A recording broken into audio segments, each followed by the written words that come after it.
సంబంధించిన ఆర్టిస్టులు కూడా తీసుకొస్తున్నారు, వాళ్ళు కూడా ఎంకరేజ్ చేస్తున్నారు. కానీ వాళ్ళు మాత్రం వేరే వేదికలపైన మంత్రులే తిట్టేంత స్థాయికి వాళ్ళు ఎంత అండి, వాళ్ళ ప్రాణం ఎంత.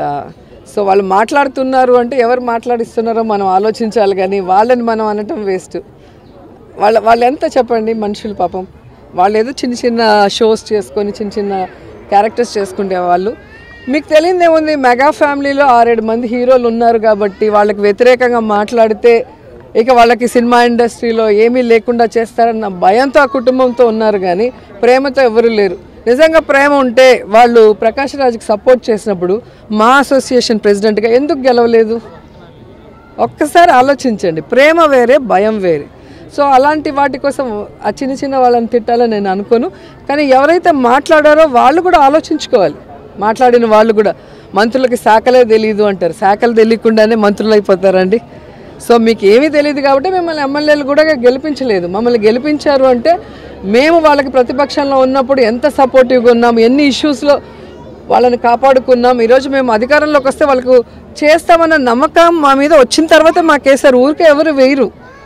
ఊరికేసి ఎలా ఉంటే ఆయన ఇప్పటికే ఒకరు సీఎం అయిపోయి ఉండాలి, ఇంకొకరు ఇప్పుడు మళ్ళీ సీఎం రేస్లో ఉండాలి. ఎందుకు అవ్వలేకపోయారు? కాబట్టి ప్రజలు చాలా తెలివైన వాళ్ళు, మనం అనుకున్నంత అమాయకులు కాదు. సినిమాల వరకు చూస్తారు, ఎంజాయ్ చేస్తారు, కథ బాగుంటే హిట్ చేస్తారు, కథ బాగాలైతే ఫ్లాప్ చేస్తారు. కానీ పాలిటిక్స్లో మాత్రం మీరు ఎక్కడైనా తీసుకోండి లిస్టు. ఈరోజు కోటా శ్రీనివాస్ గారు గెలిచారు, శారద గారు గెలిచారు, నేను గెలిచాను, బాబు మోహన్ గారు గెలిచారు. కానీ వాళ్ళు అందరూ బాగున్నారమ్మా? బాగున్నారా? నేను వచ్చేటప్పుడే ఒక అతను ఎవరో ఈ వైసీపీ ప్రభుత్వానికి సంబంధించిన కల్తీ మద్యం తాగినట్టున్నాడు ఒక ఆయన. నా దగ్గరకు వచ్చి హైపరాదిని అడిగానని చెప్పమంటున్నాడు. ఆ కల్తీ మద్యం ఎంత పని చేస్తుందో మీరే చూడండి. ఇంకొక అతను అయితే స్విచ్ ఆఫ్ అయిన ఫోన్ తీసుకొచ్చి నన్నే సెల్ఫీ అడుగుతున్నాడు. కాబట్టి ఆ కల్తీ మద్యం పోవాలన్నా, అలాంటి కల్తీ ప్రభుత్వం పోవాలన్నా ఈసారి మీరందరూ కూటమి నిలబెట్టిన ప్రతి అభ్యర్థిని గెలిపించాలి. ముఖ్యంగా ఇక్కడ ఎవరు? పవన్ కళ్యాణ్ గారు. ఫస్ట్ టైం నాకు పిఠాపురంలో నేను ఎందుకు పుట్టలేదా అని బాధగా ఉంది నాకు. నిజంగా పిఠాపురంలో పుట్టుంటే బాగుండేది, డైరెక్ట్ గా పవన్ కళ్యాణ్ గారికి ఓటేసి అదృష్టం ఉండేది కదా అని బాధపడుతున్నాను నిజంగా నేను.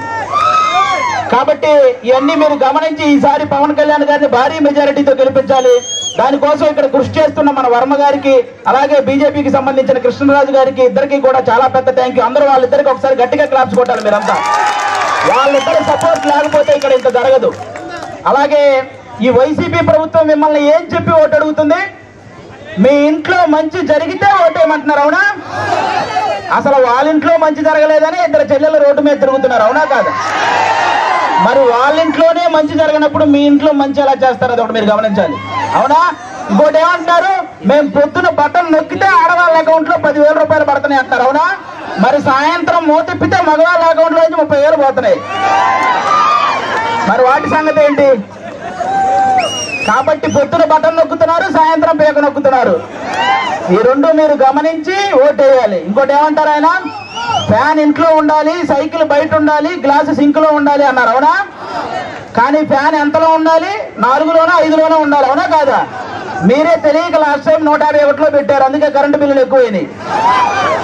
కాబట్టి ఆ 151లో ఉన్న ఫ్యాన్ రెగ్యులేటర్ తగ్గించి మీరంతా 4లోనో 5లోనో పెట్టాలి ఈసారి. అప్పుడే మనందరం హ్యాపీగా ఉంటాం, అవునా కాదా? ఇంకోటి ఏమంటారు ఆయన? మేము సింగిల్ గా వస్తున్నాం, మీరంతా కలిసి వస్తున్నారు అంటున్నారు, అవునా? మన ఇంట్లో ఒక దొంగ పడితే ఏం చేస్తామమ్మా మనం? ఒక 3-4 కలిసి తరిమి కొడతామా లేదా? మరి రాష్ట్రంలో ఇంతమంది గజ దొంగలు పడితే మరి తరిమి కొట్టాలా లేదా అమ్మా మనందరం? మరి కలవాలా లేదా? చెడుని చంపడానికి ఎప్పుడూ మంచి కలిసే వస్తుంది, అవునా కాదా? ఇక్కడ రీసెంట్ గా వంగా గీత గారు వడదెబ్బ తగిలి పడిపోయారని విన్నాను, అవునా? కానీ 5 సంవత్సరాల నుంచి మనకి ఎన్ని దెబ్బలు తగిలినాయమ్మా? వడదెబ్బల కంటే పెద్ద దెబ్బలు తగిలినాయి. మీరు ఆలోచించాలి, ఈ రాబోయే 10 రోజుల్లో 151 మందికి ఎక్కడొకక్కడ వడదెబ్బ తగిలి పడిపోతూనే ఉంటారు. ఆ డ్రామాలు నమ్మకండి, ఎందుకంటే ఆ డ్రామాలకు మా శ్రీదేవి డ్రామా కంపెనీలో కూడా ఇన్ని డ్రామాలు చూడాలి. కాబట్టి ఇవన్నీ మీరు గమనించి ఈసారి గాజు గ్లాసు గుర్తు మీద ఓటేయాలి. వన్స్ బూత్ లోకి వెళ్ళిన తర్వాత 2 గాజు గ్లాసు మీద గుర్తితే ఫ్యాన్ ఎగిరిపోవాలి, అవునా? ఇది గుర్తు పెట్టుకుని అందరూ ఓటేయాలని కోరుకుంటున్నాం. జై జనసేన, జై టీడీపీ, జై బీజేపీ. అలా ప్రజలందరికీ నా నమస్కారాలు. నిజంగా ఉత్సాహం రెట్టింపు అయిపోయింది మీ ఊరికి వచ్చిన తర్వాత, గ్రామానికి వచ్చిన తర్వాత.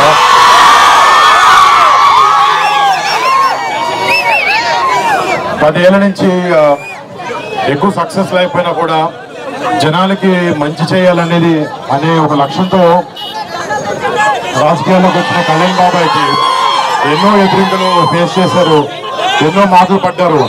కానీ కేవలం ప్రజలకి మంచి చేయాలని ఒకే ఒక ఉద్దేశంతో ఈ అన్ని దెబ్బలు తింటూ కూడా ఈ మంచిలోకి ఆలోచించే వ్యక్తి పవన్ కళ్యాణ్ గారు.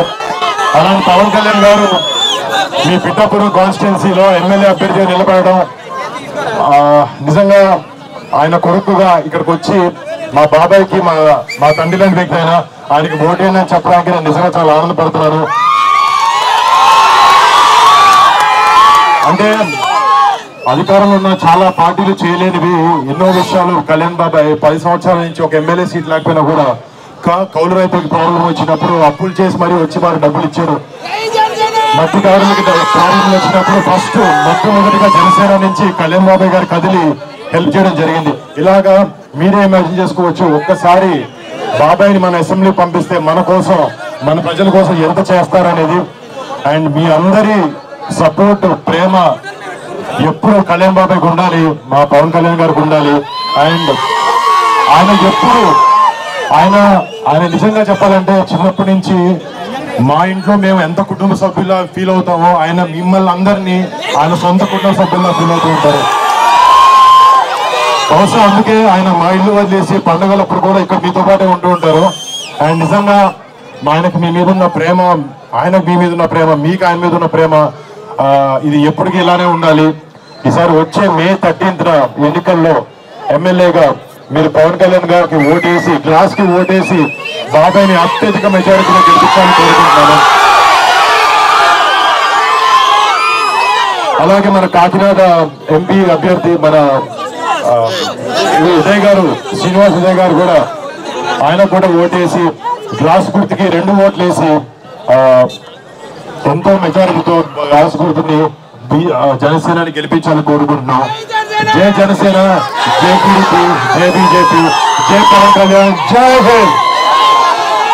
చాలా మంది మాటలు పడినా కూడా 10 ఏళ్ల నుంచి కష్టం నమ్ముకుంటూ ప్రజల సేవ కోసం మంచి చేయాలని ఒకే ఉద్దేశంతో జనసేన పార్టీని 10 ఏళ్లుగా నడుపుతూ ఇవాళ ఆంధ్రప్రదేశ్ రాష్ట్రంలో జనసేన అంటే ఒక పవర్ఫుల్ పార్టీ లాగా ఎమర్జ్ అయింది.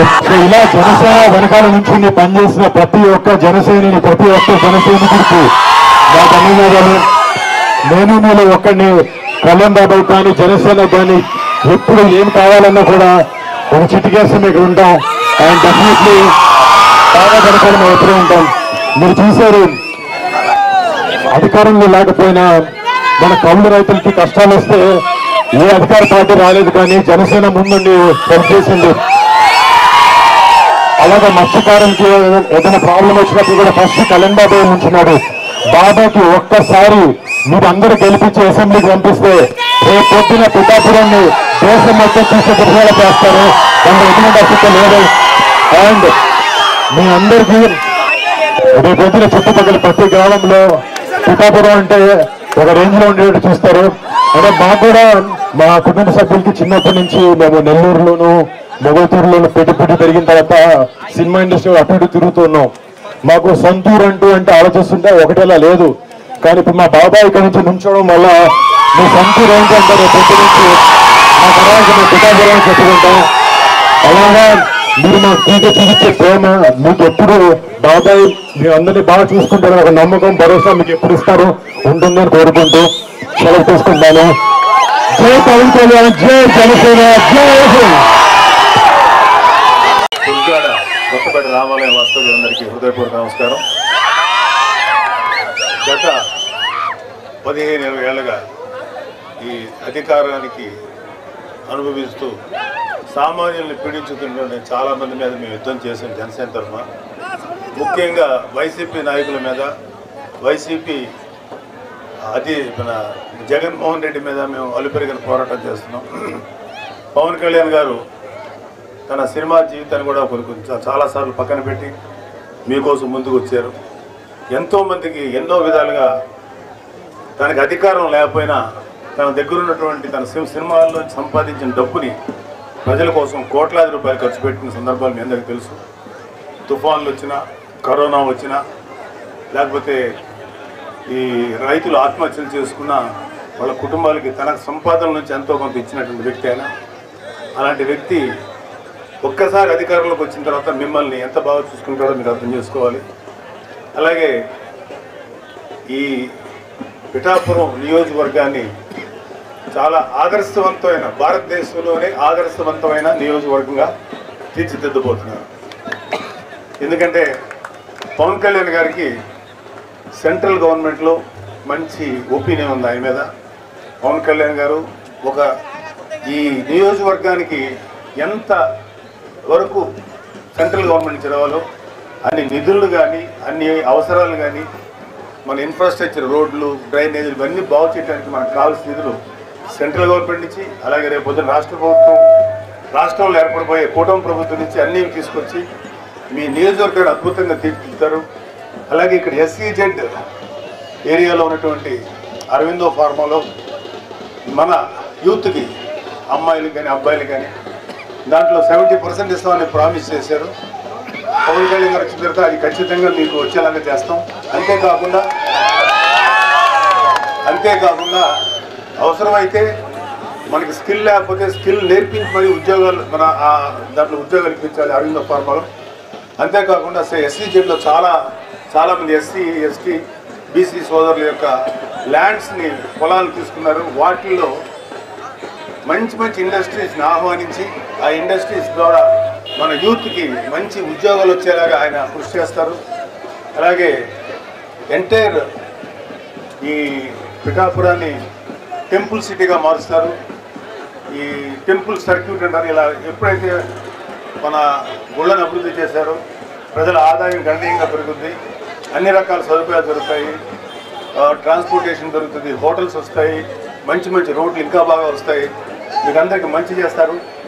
ముఖ్యంగా రేపు రాబోయేటువంటి NDA ప్రభుత్వం, స్టేట్ గవర్నమెంట్లు, మన రాష్ట్ర ప్రభుత్వంలో వచ్చే NDA గవర్నమెంట్ వల్ల ఆడపిల్లలకి, ఆడబిడ్డలకి ముఖ్యంగా మంచి రక్షణ లభిస్తుంది. ఎవడైనా సరే యథవేషాలు వేస్తే ఆడికి చెప్పుతో కొట్టినట్టు సమాధానం చెప్పగలుగుతాం అవసరమైతే. ఎందుకంటే ఈ వైసీపీ ప్రభుత్వం చేతిలో 30,000 మంది ఆడపిల్లలు కనపడకుండా పోయారు ఈ యొక్క ప్రభుత్వం యొక్క నిర్లక్ష్య ధోరణి వల్ల. సో అలాంటి పరిస్థితులు రానికుండా పవన్ కళ్యాణ్ గారు మన జాగ్రత్తగా చూసుకుంటారు. పోలీసు వ్యవస్థని బలంగా చేసి మీకు రక్షణగా నిలబడతారు.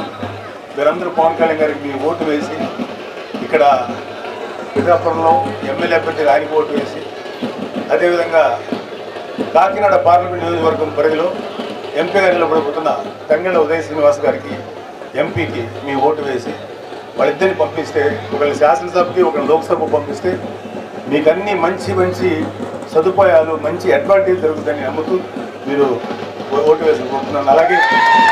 అలాగే మాకు ఫుల్ సహకారం అందిస్తున్న వరమ గారికి ప్రత్యేకమైన కృతజ్ఞతలు. బుర్రా కృష్ణరాజు గారికి కూడా మా కృతజ్ఞతలు. ఆయన కూడా మాకు ఎంతో సహకారం అందిస్తున్నారు. ఎత్తి పిడికిలి పగోడు పర్రారయ్యద పవనన్నోలికిడి రాష్ట్రాన్ని చేసినారు నిలువెత్తు దోపిడి నమ్ముండ కాసుకొండిర జనసేన తాకిడి రైతన్నల కన్నీళ్లు పూలన్నల కష్టాలు చూడగ ఎరుపెక్కినైరా పులికల్లు ఈ రాకసి కొడుకులను రౌడీ పాలనను అంతం చేయగ ఎత్తర అల్లు రివిల్లు ఈ ఆంధ్రుల బతుకులు మార్చే విప్లవ చెగువేరా భగ మండినో భగత్ సింగుర పవనో జనసేన జెండెత్తి ఊద జంగు సైరనో ఓహో ధన దత్తరిల్లెర ధరువు జనసేన చెండదే కథ గెలుపు జెండెత్తి కదిలిన ప్రతి సైనికుడే పవను లడాయికి సై అన్నది వారాహి ఆరనో ఓహో ధన దత్తరిల్లెర ధరువు జనసేన చెండదే కథ గెలుపు